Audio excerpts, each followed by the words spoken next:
1400 సంవత్సరాల క్రితం భూమి నుంచి 20,000 కాంతి సంవత్సరాల దూరంలో ఉన్న బ్లూ కలర్ సన్ గురించి ఇప్పుడు మనం మాట్లాడుకుంటున్నాం.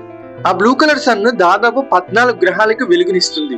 మొత్తం ఆ సన్ రేస్ మొత్తం బ్లూ కలర్ లోనే ఉంటాయి. ఇక్కడ మనకి ఎల్లో కానీ వైటిష్ కలర్ కానీ కనిపిస్తుంది, కానీ వాళ్ళకి అక్కడ మాత్రం మొత్తం బ్లూయిష్ మాత్రమే కనబడుతుంది. అండ్ అక్కడ ఉన్న కొన్ని గ్రహాల్లో క్రియేచర్స్ ఉన్నాయి. ఆ క్రియేచర్స్ అప్పటి కాలంలోనే హైలీ అడ్వాన్స్డ్ గా ఉన్నాయి. అయితే అక్కడ ఉన్న 11-12 గ్రహాల్లో ఆ క్రియేచర్స్ ఉన్నది మాత్రం ఒకటే గ్రహంలో, దాని పేరే G17 గ్రహం. అలాగే కొన్ని రోజుల తర్వాత అక్కడ ఉన్న క్రియేచర్స్ కి ఎలాంటి సిచ్యువేషన్ ఏర్పడింది అంటే, అక్కడ ఉన్న సన్ ఏదైతే బ్లూ కలర్ సన్ అన్నానో అది కంప్లీట్ గా డిస్ట్రాయ్ అయిపోయేటట్టు అయిపోయింది. ఆల్మోస్ట్ ఇంకొక 90 to 200 days లో డిస్ట్రాయ్ అయిపోతుంది. కానీ అక్కడ ఉన్న క్రియేచర్స్ మాత్రం మనకన్నా అడ్వాన్స్ టెక్నాలజీ అప్పటి నుంచే ఉంది. అక్కడ ఉన్న క్రియేచర్స్ కి అర్థమైపోయింది ఇక మన లాస్ట్ డేస్ వచ్చేస్తున్నాయని. వాళ్ళ దగ్గర ఉన్న టెక్నాలజీతో వాళ్ళ దగ్గర ఒక అద్భుతమైన రాకెట్స్ ఉన్నాయి which can travel with the light speed only.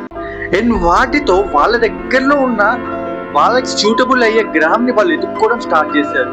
అలా వెతుక్కుంటూ మన ఎత్తు మీదకి 15,000 సంవత్సరాల క్రితం డైనోసార్స్ రాకముందు వాళ్ళు వచ్చి ఇక్కడ స్థిరపడ్డారు. యాక్చువల్ గా వాళ్ళు ఆ గ్రహంలో ఎలా ఉండేటోళ్ళు అంటే భూమి కిందనే ఉండేటోళ్ళు, భూమి పైనకి వచ్చేటోళ్ళు కాదు. ఎందుకంటే వాళ్ళకి వచ్చేది సన్నులో హీట్ ఉండదు. అండ్ వాళ్ళ జీవితం మొత్తం భూమి కిందనే ఉంటది.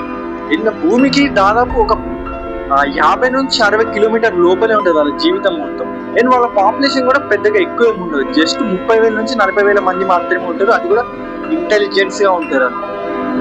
భూమి పైన మనం ఉన్నామనే కింద ఉన్న క్రియేచర్ తెలుసు, కానీ మన కింద వాళ్ళు ఉన్నారో మనకు తెలియదు. అండ్ ఈ మొత్తం స్టోరీ నేను ఏదైతే చెప్పానో అది ఒక థియరీ. ఆ థియరీ పేరు ఏంటంటే హాలో వరల్డ్ థియరీ. ఇలాంటి మరిన్ని ఇంట్రెస్టింగ్ వీడియోస్ కోసం ఖచ్చితంగా సబ్స్క్రైబ్ చేసుకోవడం మర్చిపోకండి. Thank you for watching.